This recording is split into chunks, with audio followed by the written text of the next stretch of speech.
Hello friend, good morning all of you. मैं Akhilesh Raghav UP global coaching में आपका स्वागत करता हूं। हिंदी में जिस टॉपिक में हम बात कर रहे थे वो टॉपिक हमारा चल रहा था कारक। कारक हमने कितने प्रकार के देखे थे? 8 प्रकार के। इन कारकों से संबंधित विभक्ति या परसर्ग या विभक्ति चिन्ह जिनको कहते हैं वो सब हमें ध्यान रखने हैं। और इसमें जो कारकों की हमारी बात हो रही थी उनमें कुछ कारकों को हम डिस्कस करेंगे जिनमें करण कारक और अपादान कारक। थोड़ा इनमें अंतर देख लें। कौन कौन से कारक? करण कारक और अपादान कारक। करण कारक और अपादान कारक।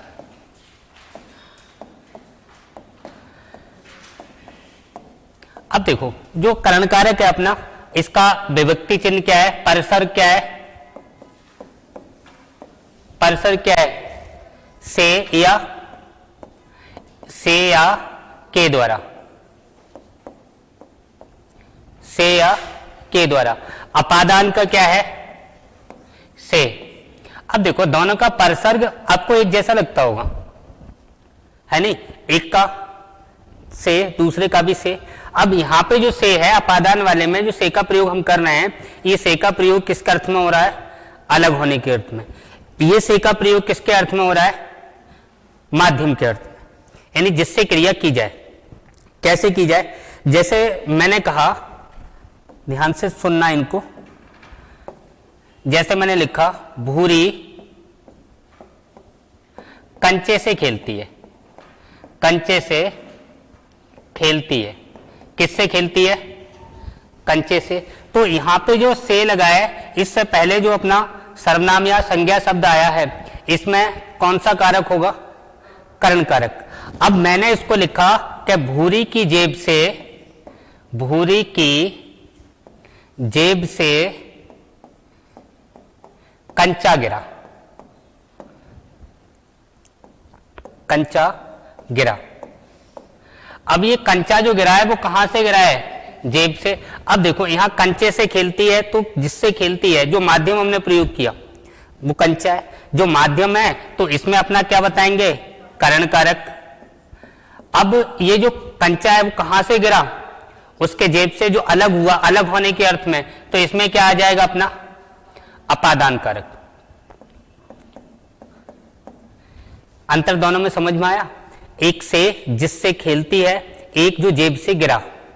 दूसरा अगर हम देखें, मैंने लिखा भूरी कार से आई। कार से आई। किससे आई? कार से। तो ये कार से यहां प्रयोग हुआ। इस से का मतलब क्या है? अलग होने के अर्थ में। तो इस से का प्रयोग किसमें होगा? हाँ, द्वारा, माध्यम के अर्थ में। तो इसमें कौन सा कारक हो जाएगा अपना? करण कारक। अब देखो, एक सेंटेंस में ऐसा लिख रहा हूं जिनमें ये दोनों ही आएंगे। भूरी घर से बस द्वारा इस्लामनगर गई। भूरी बस से, देखो, भूरी, हाँ, भूरी घर से, भूरी घर से बस द्वारा, या बस से, ऐसे से लिखो दोनों जगह। बस से कहां गई? इस्लामनगर। अगर मैं यहां पे देखूं, देखो दोनों जगह से आ गया अपना।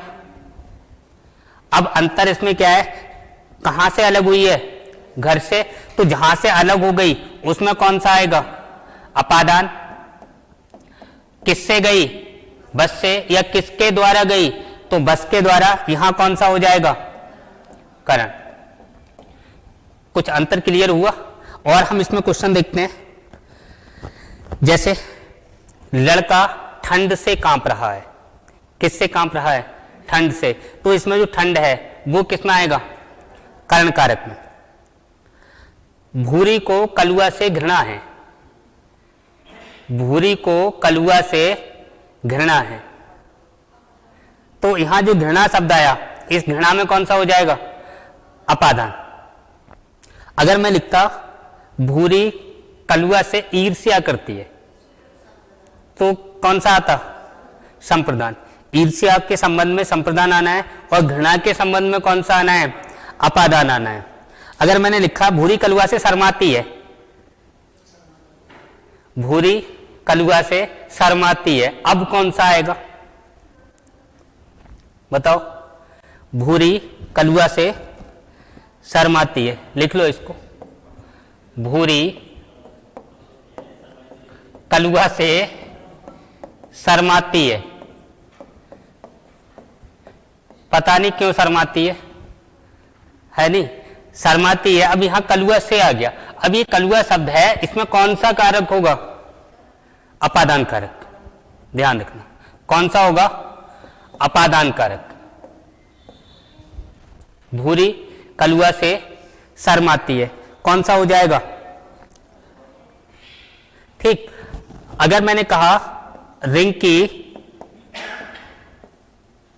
आलस्य से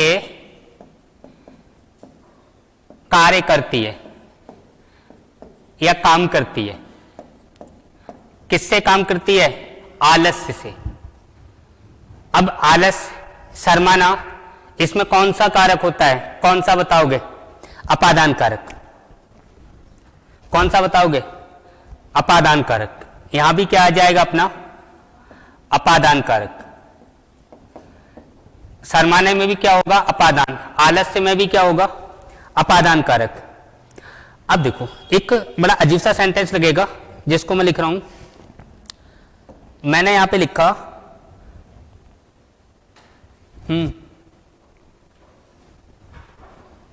भूरी कलुआ से अच्छी है। भूरी कलुआ से अच्छी है। बताओ भाई साहब, भूरी कलुआ से अच्छी है। हाँ, दूसरी बात सुनो, ये जो भूरी है ना, वो सबसे अच्छी है। चलो अब बता दो, भूरी सबसे अच्छी है, सब में अच्छी है। अगर मैं भी लगाऊं फिर भी कोई दिक्कत नहीं है। सब में लिखा हो या सबसे लिखा हो, दोनों ही कंडीशन में अधिकरण में जाएगा। किस में जाएगा? अधिकरण में। भूरी सबसे अच्छी है तो भूरी में कौन सा कारक? अधिकरण कारक। कलुआ से अच्छी है, कौन सा होगा? अपादान कारक। कौन सा होगा? अपादान कारक। अब देखो, इसमें आपको ध्यान क्या रखना है? जो ध्यान रखना है, वो ध्यान रखने वाली बात यह है कि जहां दो में तुलना होती हो वो अपादान में जाएगा, जहां सब में तुलना होती हो वो अधिकरण कारक होगा उसमें। अब भूरी कलुआ से अच्छी है तो दो में तुलना हो रही है, कलुआ और भूरी में, तो ये किस में जाएगा? अपादान में। और अगर मैंने कहा भूरी सब में अच्छी है, तो सबसे तुलना जहां हो रही हो वो किस में जाता है? अधिकरण कारक में। इतनी बातें क्लियर हो गई? अगर मैंने लिखा वह हाथों से चावल खाती है, हाथों से चावल खाती है। चावल किससे खाती है? हाथों से चावल खाती है। सभी हाथ से ही खाते हैं वैसे, है नहीं? अब ये हाथों से चावल खाती है। अब हाथों का जो प्रयोग हो रहा है वो माध्यम में हो रहा है, के द्वारा हो रहा है। तो ऐसी स्थिति में इस हाथों से आया हुआ है, इसमें कौन सा कारक होगा अपना? कौन सा कारक होगा? करण कारक। कौन सा बताना है? करण कारक बताना है। इतनी बातें क्लियर हो गई? मैंने कहा वह पैरों से लाचार है, वह पैरों से लाचार है। पैरों से कौन सा आएगा इसमें? करण कारक। यानी कि व्याकुलता जहां दे रखी हो, बेबसता जहां दे रखी हो, लाचारी जहां दे रखी हो, किसमें आ जाएगा? करण कारक में। अरे इतनी बातें क्लियर हो गई? अगर करण कारक के बारे में शब्द क्या क्या हो सकते हैं जिनके बारे में करण बताना है, से हो सकता है, माध्यम हो सकता है, के द्वारा हो सकता है, के बिना हो सकता है, विकलांगता हो सकती है, विवशता हो सकती है, मजबूरी हो सकती है, लाचारी हो सकती है, व्याकुलता हो सकती है। ये सब किस में जाएंगे? कर्ण कारक में। अपादान में क्या जाएंगे? जहां दो संज्ञा या सर्वनाम शब्दों में तुलना हो, किस में जाएगा? अपादान में। अगर घृणा का भाव हो, हाँ, अगर निषेधता का भाव हो, किस में जाएगा? अपादान में। जहां सीखने का भाव हो, अपादान में। जहां पे लजाने का भाव हो, बुरी कपड़ों से लजाती है, अपादान आएगा। लजाने का भाव हो, अध्ययन का भाव हो, रक्षा करने का भाव हो, यह भी किसमें जाएगा? अपादान कारक में। इतनी बातें हमें ध्यान रखनी है। इसके अलावा जो हमें बात करनी है संबंध कारक पे करनी है। अब देखो संप्रदान और कर्म कारक में डिफरेंस देख लेते हैं। ये जो डिफरेंस है ना, इस डिफरेंस के हिसाब से ही आप पढ़ना, आसानी से क्लियर हो जाएंगे। और अगर डिफरेंस आप लोगों ने नहीं देखा फिर समस्या आएगी। बस यही पता नहीं लगेगा कि इसमें कर्ण बताएं या फिर इसमें अपादान बताएं या कर्म बताएं या संप्रदान बताएं। दूसरा अंतर देख लेते हैं। हाँ, संप्रदान कारक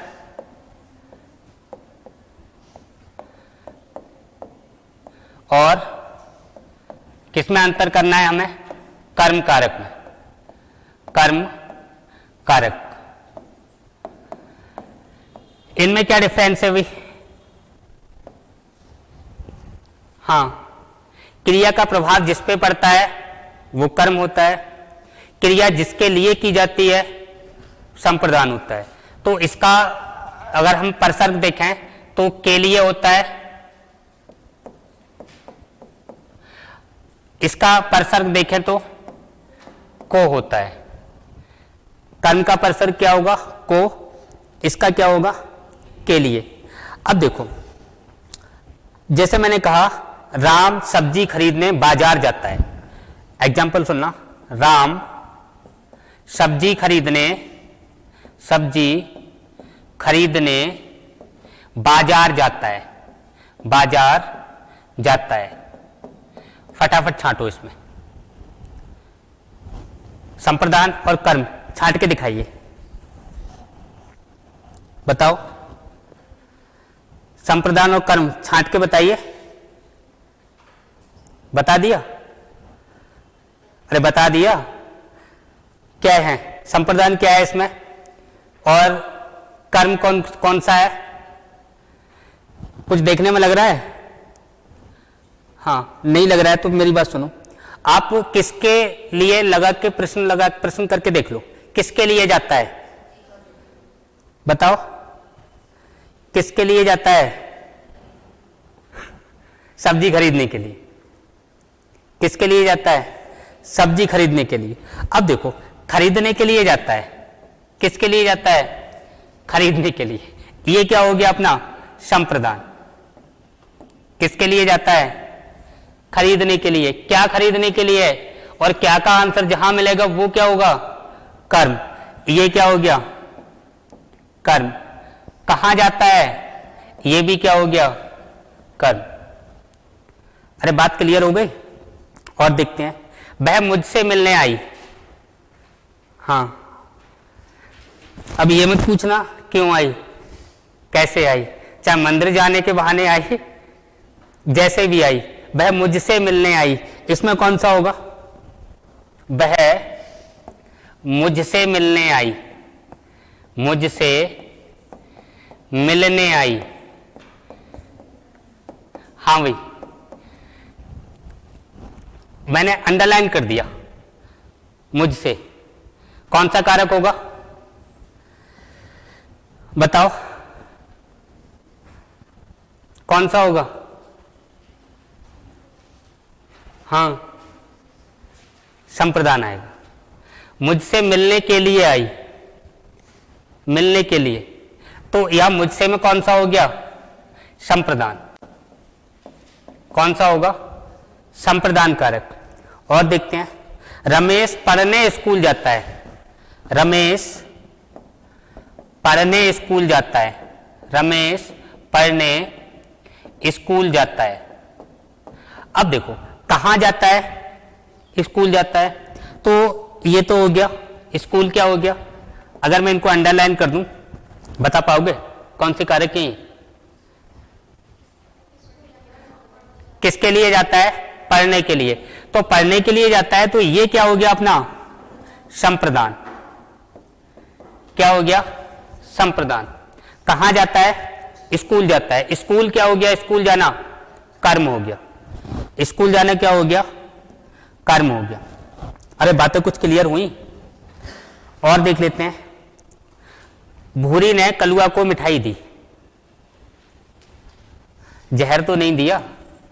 भूरी ने कलुआ को क्या दी? मिठाई। भूरी ने कलुआ को मिठाई दी। अब यहां पे को पर सर्ग लगा है। क्या लगा है? को। किस में जाएगा? किस में जाएगा? संप्रदान। किस में जाएगा? संप्रदान। अरे मिठाई दी तो क्या वापस लेने के लिए दी? उधार दी? खाने के लिए दी। जब खाने के लिए दी तो ये किस में जाएगा? देना किस में जाता है? संप्रदान में जाता है। तो कौन सा हो जाएगा? अब को लगने से कहीं कर्म मत कर देना इसमें, ठीक है? और सुन लो, मां ने बच्चे को खिलौना दिए। मां ने बच्चे को खिलौना दिए। बच्चे को अंडरलाइन कर दिया। क्या बताओगे इसमें? मां ने बच्चे को, हाँ, मां ने बच्चे को खिलौना दिए। क्या खुद खेलने के लिए लेगी बाद में मां? नहीं लेगी। वो किस में चले गए? देने के अर्थ में चले गए। और देने के अर्थ में किस में जाएगा फिर? संप्रदान में जाएगा। मैंने कहा भाई ने बहन को रुपए दिए। हाँ, भाई ने बहन को रुपए दिए।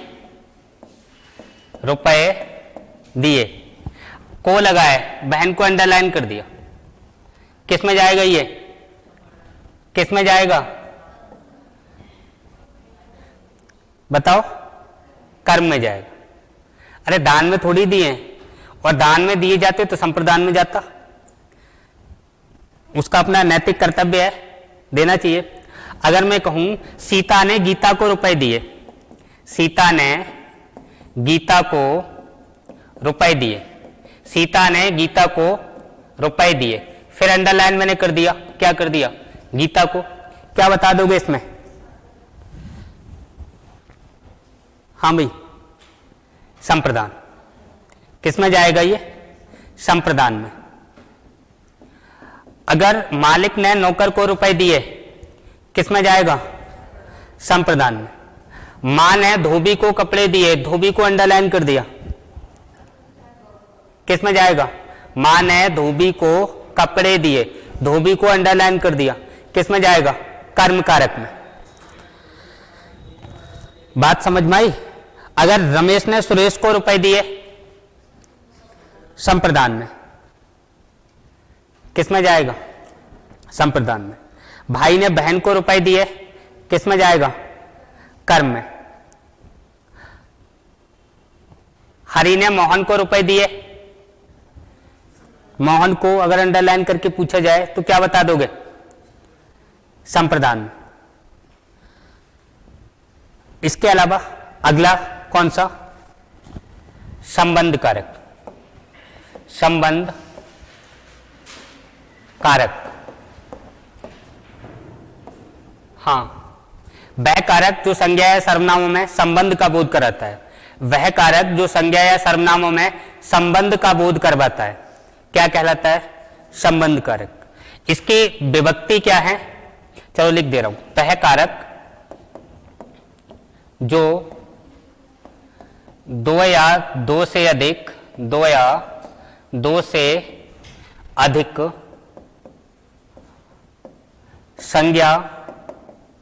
संज्ञा या सर्वनामों के मध्य, नामों के मध्य संबंध का बोध कराए। किसका बोध कराए?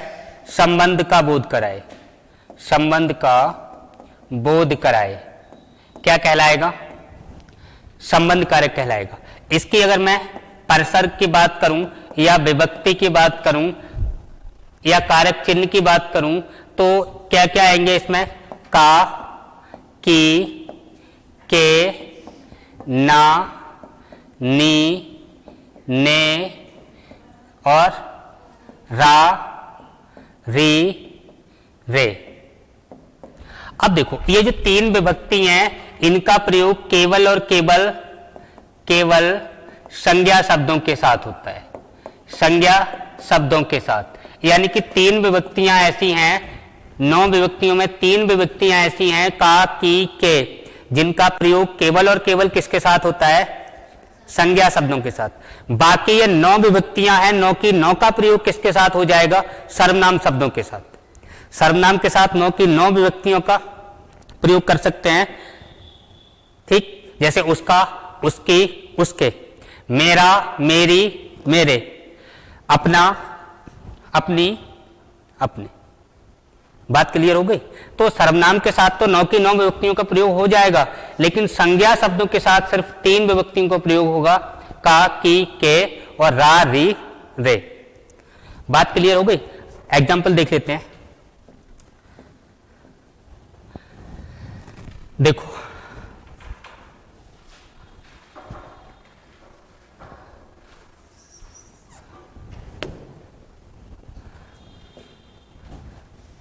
सुनो, जैसे मेरा भाई, वह मेरा भाई है, वह मेरा भाई है, मेरा। रा आ गया, कौन सा कारक होगा इसमें? संबंध कारक। मेरी घड़ी है, मेरी घड़ी कीमती है, मेरी घड़ी कीमती है। इसमें मैंने अंडरलाइन किसको कर दिया? मेरी। कौन सा कारक होगा? संबंध कारक। अगर मैंने लिखा तुम कलुआ की लुगाई हो, कलुआ की लुगाई हो, बताओ। हाँ, अंडरलाइन कर दिया। कलुआ क्या बता रहा है? संबंध। किससे? लुगाई से। और सुनो, यह तुम्हारी लड़की है, किसकी? ठीक। अब देखो इनमें अगर इसकी हमें पहचान करनी हो तो किसका, किसकी, किसके लगा के प्रश्न कर लो, बस आपका संबंध का बोध हो जाएगा। किसका भाई? मेरा भाई। किसकी घड़ी? मेरी घड़ी। किसकी लुगाई? कलुआ की लुगाई। हाँ, किसकी लड़की? तुम्हारी लड़की। तो किसके में किसका, किसकी, किसके में जो आंसर आएगा वो अपने क्या होगा? संबंध कारक होगा। ठीक। और सुन लो एक दो सेंटेंस। अपनी लड़की को समझा लो, अपनी लड़की को समझा लो। किसकी? अपनी। तो ये किस में जाएगा? संबंध कारक में। अरे बात क्लियर हो गई? किस में जाएगा? संबंध कारक में। और देख लो अगला, क्लियर हो ही गया होगा। अगला देखते हैं, अधिकरण। अधिकरण कारक। अब अधिकरण कारक क्या होता है? अधिकरण कारक क्या होता है भाई? बताओ। जो आधार का बोध कराता हो। अधिकरण कारक क्या होगा? जो आधार का बोध कराता हो। किसका बोध कराता हो? आधार का। इसके विभक्ति चिन्ह क्या होंगे? परसर क्या होंगे? अधिकरण के परसर क्या होते हैं? मैं, पे, पर। मैं, पे, पर। अब देखो ये तीन शब्द आपको जनरली किताबों में लिखे हुए मिल जाएंगे, लेकिन इनके अलावा भी बहुत कुछ होता है। और बहुत कुछ क्या होता है? ऊपर नीचे होता है, आगे पीछे होता है। जो ऊपर नीचे हो रहा है, आगे पीछे हो रहा है, दाएं बाएं हो रहा है, आमने सामने हो रहा है, वो भी सब किस में जाएगा? अधिकरण कारक में। ठीक, जिसमें क्रिया के आधार का बोध होता है, क्या कहलाएगा? अधिकरण।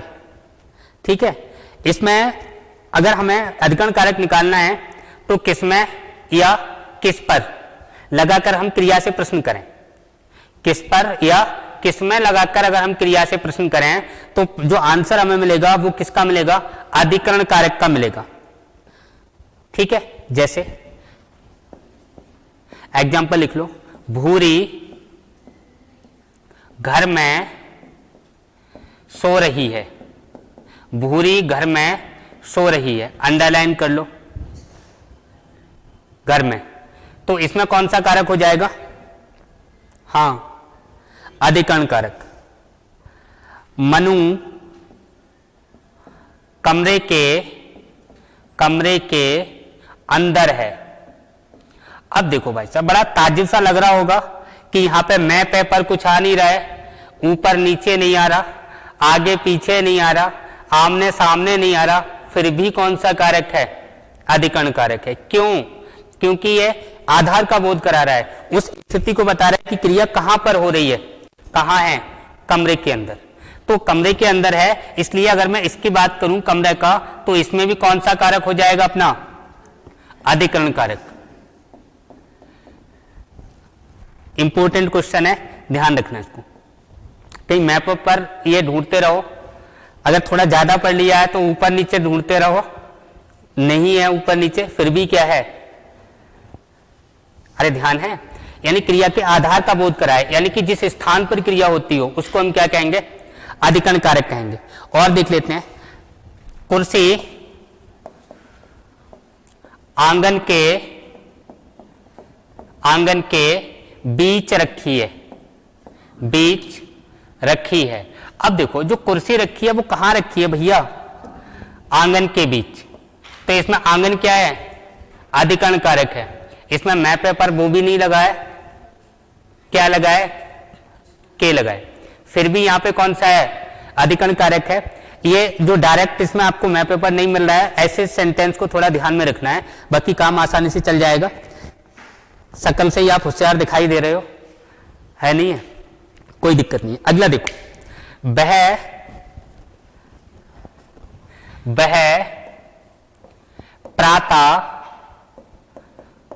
वह प्रातः गंगा किनारे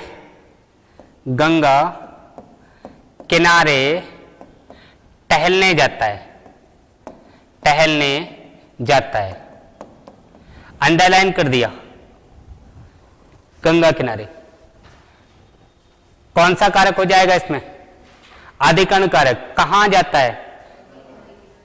तो ये इसमें गंगा किनारे, ये क्या हो जाएगा? अधिकरण कारक। आधार का बोध करा रहा है, क्या लिख देंगे इसको? अधिकरण कारक। अब यहां तो के भी हट गया, फिर भी क्या है? अधिकरण कारक है। वह इन दिनों कहां है? पटना है। मैं पेपर नहीं आया, लेकिन फिर भी स्थान का बोध करवा रहा है, कहां पर है? पटना में। जब पटना में है तो ये स्थान का बोध करवा रहा है। और एक बात ये भी ध्यान रखना, अगर स्थानवाचक क्रिया विशेषण भी कहीं दिखाई दे जाए तो स्थानवाचक क्रिया विशेषण ही अधिकरण कारक होता है, और अधिकरण कारक ही क्या होता है? स्थानवाचक क्रिया विशेषण होता है। तो सीधी सी बात है, कहां? पटना में। तो ये कौन सा कारक हो गया अपना? अधिकरण। देखो, मैं इसमें नहीं लगाया, अगर ऐसे कह दूं वह इन दिनों पटना में है, फिर भी ठीक है, और पटना में मैं नहीं लिखा, पटना में है, फिर भी ठीक है। दोनों ही कंडीशन में अगर पटना को अंडरलाइन कर दिया जाए तो कारक हमें कौन सा बताना है? अधिकरण कारक ही बताना है। और सुन लेते हैं, भूरी कक्षा में बड़ी है।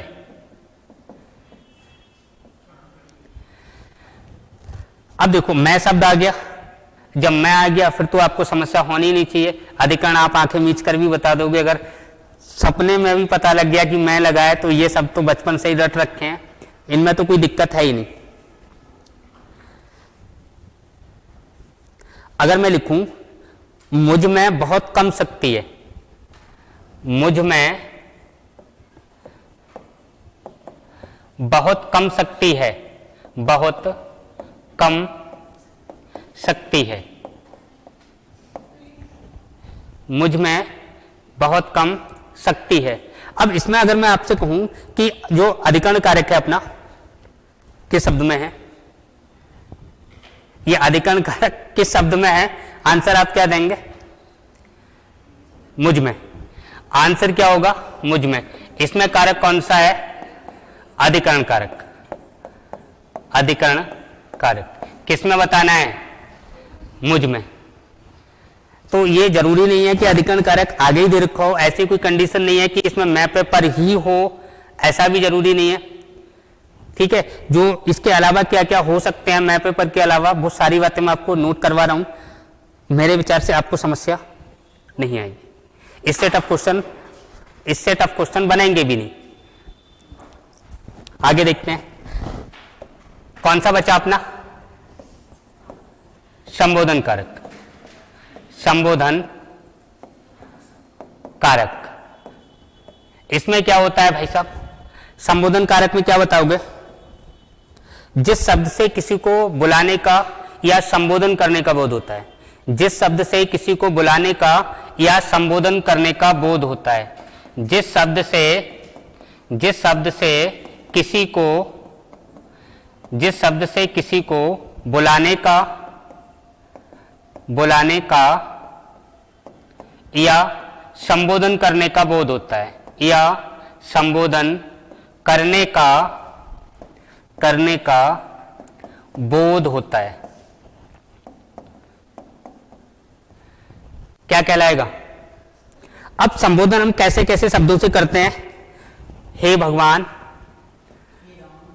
हे भगवान, ये क्या हो गया? तो हे भगवान है, ये भी किस में आएगा? हाँ, ओ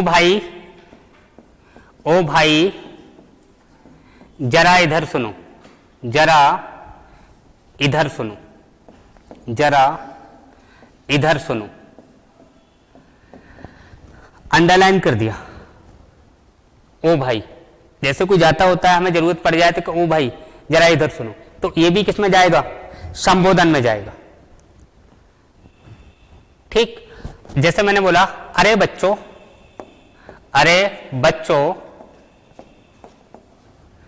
तुम क्या कर रहे हो? तुम क्या कर रहे हो? तुम क्या कर रहे हो? तो ये अरे बच्चे जो मैंने यहां पे बोला, अरे ये शब्द भी क्या है? संबोधन का बोध करा रहा है। अब देखो, आपने एक चीज और पढ़ी होगी, विस्मयाद बोधक अव्यय। विस्मयाद बोधक अव्यय, जो विस्मयाद बोधक अव्यय हैं वो सारे के सारे अव्यय संबोधन कारक होते हैं, बस इतना ध्यान रखना। अगर विस्मयाद बोधक अव्यय भी आ जाए, वो भी अपना क्या है? संबोधन कारक है। यानी कि विस्मयाद बोधक अव्यय तो संबोधन कारक होते ही हैं, बाकी इनके अलावा भी बहुत सारे शब्द हैं जो संबोधन के लिए प्रयोग किए जाते हैं। बात समझ में आई? जैसे मैंने कहा अरे भाई पढ़ लो, अरे भाई पढ़ लो। जैसे लोग कहते हैं ना कि इन बातों में क्या रखा है, अरे भाई पढ़ लो, अरे यार पढ़ लो, तो ये जो अरे मैंने बोला ये भी किसमें जाएगा? संबोधन कारक में। इतनी बातें क्लियर हो गई? अरे बताओ, अगर मैं कहूं हे भगवान, हे भगवान, यूपी टेट कब आएगा?